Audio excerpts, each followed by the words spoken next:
நாம் தமிழர் கட்சி இந்த சாட்டை முருகனுக்கு இந்த பதிவு. தமிழ்நாட்டில் எவ்வளோ கட்சிங்க இருக்குது. அந்த கட்சியெல்லாம் விட்டுற டிவிக்கு மட்டும் குறி வச்சு பேசிய என்ன காரணம்? அப்படிதான் உங்கள் தலைவர் சொல்கிறாரு, சீமானு ஒரு கூத்தாடி பின்னாடி நடிக்கிற ஜனங்க போகிறாங்க நடிகன் பின்னாடின்றாரு. அப்போ அவர் யார்? அவர் படம் டைரக்ஷன் பண்ணலையா? அவர் படம் நடிக்கலையா? அமதிப்படைன்னு ஒரு படம், சத்யராஜ் நடித்த படம் அமதிப்படை. அந்த படத்தில் சீமானு ஒரு ஓரமாக சேர் போட உட்காந்துருப்பார். நீ அதில் தானே வந்த?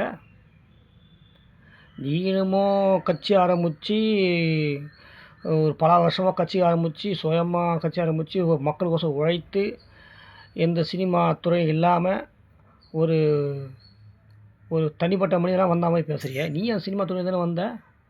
அப்புறம் என்ன கூத்தாடி கூத்தாடி கூத்தாடி பேசுங்கிற அவரை? ஃபஸ்ட்டு நீ யாருன்னு பார்த்துக்கோ. அதுக்கப்புறம் உனக்கு இந்த பதிவு சாட்டை முருகனுக்கு. அவர் பனையூரில் கிறிஸ்மஸ் கொண்டாட போயிருக்காரு. அந்த கிறிஸ்மஸில் அங்கே போயிட்டு அதை கொண்டாட்டு மட்டும்தான் வரணும்.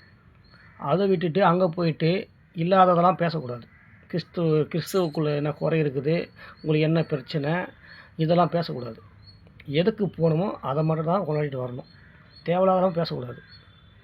இதெல்லாம் உனக்கு தெரியுமா தெரியாதா தெரியல. உனக்கும் தெரியல, உன் தலைவனுக்கும் தெரியல.